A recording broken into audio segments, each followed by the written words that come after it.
What we have today is the breakdown of the family, which means the breakdown of the future. We've got to do what Nehemiah 4:14 says. He says, fight for the family. You fight for the family, because if we're going to save this society, you better fight for your home. So what should the government do? Protect and promote the family as God defined it. Because I'm a kingdom independent, and I'm going to vote for the rule of God.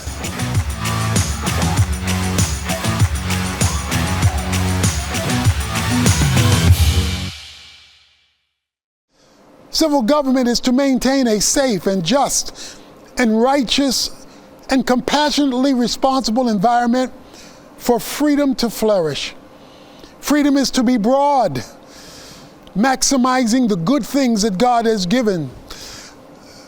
Restrictions are to be limited so as not to illegitimately infringe on divinely ordained freedom. And penalties are to be severe to discourage the abuse of freedom. We've seen how that affects life in the womb and life to the tomb. Maintaining the dignity of life before birth and the dignity and the ordained length of life given by God after birth in a way that honors the image of God. So the next natural thing when it comes to the role of civil government is its relationship to the family. Today we're living with kingdoms in conflict, where there are kingdoms that are ripping at the fabric of the family. The family is the first institution established by God that would serve as the foundation for the well-being of society and civilization. Like pouring a foundation in a building will determine the stability of what you build on it. When God established the family, He was establishing the foundation upon which civilization and society would be ordered and properly built. When the foundation of the family is shaken, cracked, and broken, the society that rests upon it will be in grave danger. As it has been said, I repeat, the saga of a nation is the saga of its families writ large. Whoever owns the family owns the future. When the family structure breaks down, all manner of calamity and chaos enter into society. It is the singular role of civil government when it comes to the family to promote and protect the family as God created it to be. When wrong definitions or false definitions or undermining definitions take place in the civil society that bucks against the creation of God when it comes to family, you can bet your bottom dollar that you're going to see the devolution of society, because government has taken a role it was never assigned to take, or it has decided to replace the structure of the family. For example, in Isaiah chapter 3, when God's definition of the family got replaced, the prophet Isaiah talks about the chaos that entered into society. He says, when God was removed from society, in verse 12, he says, "O my people, their oppressors are children. Women rule over them. O my people, those who guide you lead you astray and confuse the direction of your path." He says in verse 23, "Your men will fall by the sword and your mighty ones in battle." He says when the structure of the family got confused because the family was no longer owned by God, it was owned by other kingdoms that had intervened. The children became rebellious, Women abandoned their biblical role in life and family.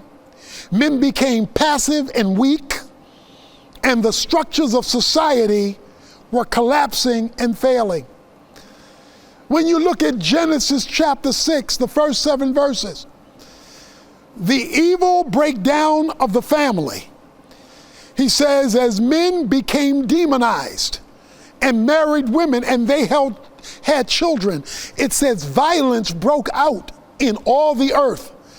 God regretted that he made man and said in verse 7, after he finishes the first 6 verses, I will blot out man whom I have created from the face of the earth. God destroys all of humanity with the flood because the family became ruined. Society began to devolve, and he had to start all over again. But how did he start all over again? Genesis 6 tells us he started all over again with a family.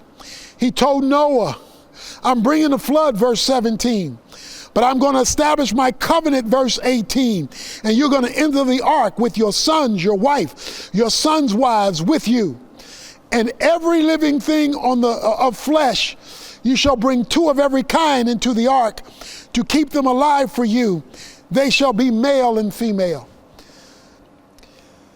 What is the purpose of the family? How did we get it? And what is it designed to do? Well, let me make a major point here. Government does not own the family. God owns the family, and he owns it by creative fiat. In other words, he decided that it would be. He decided why it would be.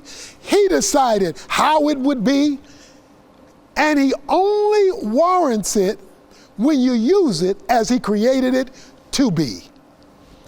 So let's start with the creation of the family, because government needs to know that if it's to promote and protect the family that's owned by God, not by government. God said when he brought about creation in Genesis chapter 1 that he was going to make man in his own image. He said, verse 26, he said, let us make man in our own image and our likeness. And he says he's going to do that in male and female, verse 27. So he lays out the principle for the family structure. That would be a male, that would be a female. He says, I want them to be fruitful and to multiply. He says, I want them to expand, verse 28. And then he says, I want them to rule. So he gives 3 reasons why he made the family. First of all, reflection. He says, let's make them in our own image. In other words, let's make it so it looks like us. Now, what does that mean? The family is supposed to mirror God. So let me tell you what God is like. There's one God composed of 3 co-equal persons who is one in essence while distinct in personality. When God explained how he would enter history, the Father sent the Son left, the Son sent the Spirit, so that there would be this progression of the unit of the theistic family in heaven manifesting itself on earth. So we shouldn't be surprised. God created Adam, went inside of Adam. Out of Adam came Eve, and then out of Eve comes a baby, and they make a family unit because the family unit is supposed to reflect the triune God. Even our government has tried to reflect the triune God with the three areas of government. There's judicial, there's legislative, and there's executive. That's a Trinitarian setup. The difference is the biblical Trinity always acts in unity. There is no conflict. But the idea of the family was to mirror God, not just to be happy. I'll say more about that in a moment, but let me just tell you, he said he would bless them based on them fulfilling why he created family, not just because they wanted a family. The second thing he says is that I want you to replicate. He says, be fruitful and multiply. Now you have to understand that God is a generational God. But what exactly is the purpose of children, multiplication of family? I want you to spread my image worldwide. Fill the earth with my image through family multiplying by their fruitfulness through the production of children. And then he gives the third reason. I want you to rule. That is to exercise my rule through families on the earth. So reflection, replication, and ruling. So what should the government be protecting, since that's what God said the government is here to do? The government is to protect. It is to protect the image of God in family. It is to protect the replication of children from family. And it is to recognize and authorize and protect the sovereignty of families to be families without interfering with families, as long as they are being the kind of family they were created to be. So to promote and to protect family as God created them to be. Now, having understood this, God began to set a process for the establishment of families. Stay with me here. He started with a single person. He didn't start with a marriage. He started with a single person. Why? Because he wanted a single person to be complete with him until they became a married person. Single doesn't just mean unmarried in God's economy. Single means complete until marriage. If you get two incomplete singles to come together, you just started an incomplete marriage. God never meant for a single that is an unmarried person to be incomplete. You are to be complete under God, fulfilling your divinely designed purpose for reason until God brings marriage. Now, when sin entered the world, then divorce entered and death entered, because it was never God's plan that there would be single people for life. So God created a man. From man, he created a woman. And then guess what? He brought the woman to the man and performed the first wedding. Why? Because marriage is supposed to be the first step of establishing new family under God, which was why God was the first justice of the peace. So since God is the first justice of the peace, which is why most folk get married in church, God wants to say what the marriage is supposed to be, what the family is supposed to be, and the job of the government is to support that and to protect that, not redefine that. We're living in a day when government thinks it owns the family and therefore can define marriage.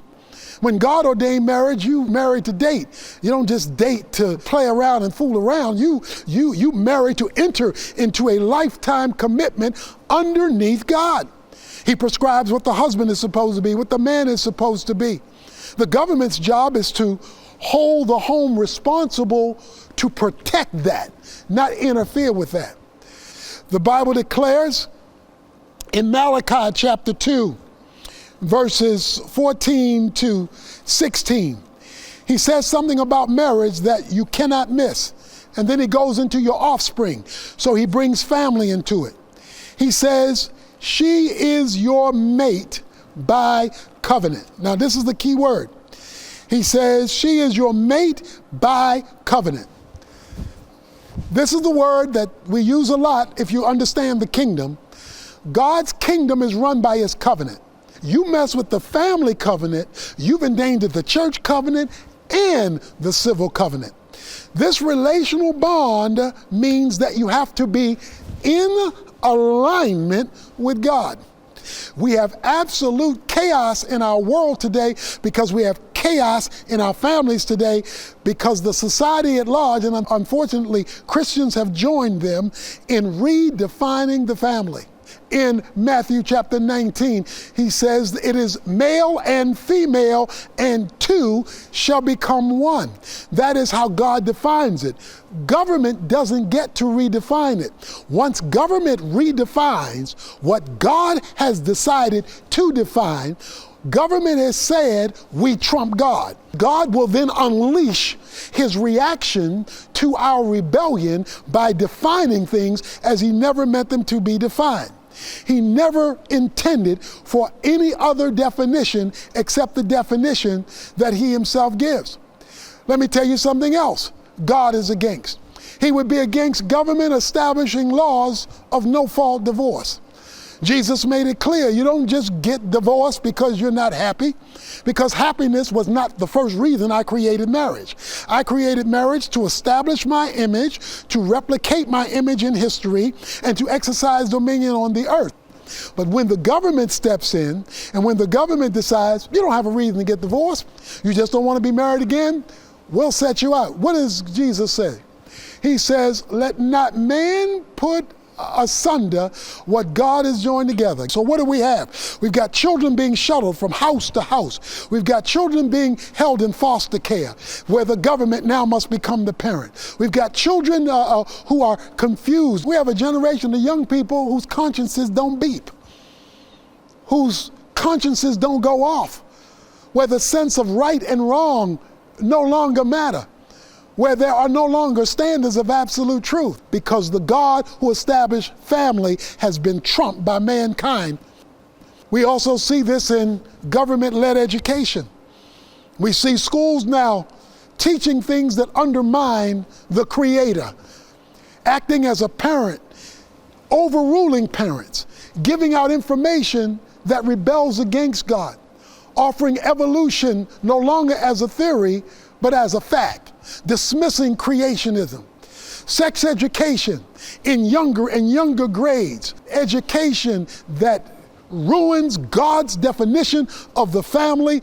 The government is now in opposition to God, and you can't say God bless America when there are systems being set up that are government run that undermine the family and the values clarification that should come from a theistic worldview. And when you're in opposition to God, I hate to tell you this, but you can't win. Any educational system that does not promote and protect the family as God defines it is a pagan institution. So we have become paganized. When a kingdom voter votes, one of the things, among many things, and they have to be prioritized, but one of the things, because you are a kingdom independent, is what is being promoted related to the family. Yes, there are other issues. There are issues of life, there are issues of justice, there are issues of race, there are issues of reconciliation, and those must be brought in too. But since the family is the foundation of civilization, if the condition, Malachi chapter 4, verses 4 to 6 says, because the family was in disarray, I cursed the land. Did you hear that? I hope you didn't miss that. Because the family was in disarray, the land was cursed. And we're looking at a cursed land because we're looking at a failed family. And when the family goes down, it's not long before the culture goes right with it. In Mark chapter 6, verses 14 to 29, John the Baptist condemns a political ruler for unlawful marriage. He goes right to the government and says, that marriage is unlawful. The saving of the family is the saving of the culture. And just like John the Baptist confronted the political ruler, we must confront the government righteously, justly, compassionately, but with clarity that God has spoken and he has not stuttered on what marriage and family is and how it is to function. And so, what we have today is the breakdown of the family, which means the breakdown of the future. And we've got to do what Nehemiah 4:14 says. He says, fight for the family. Guess what he was doing? That was the government talking. Nehemiah is the governor. And Nehemiah gets all the families. And he says, you're under attack. They're coming at us from every side. He calls the men forward. And he says, you take care of your people. You take care of the mother and the father and the kids.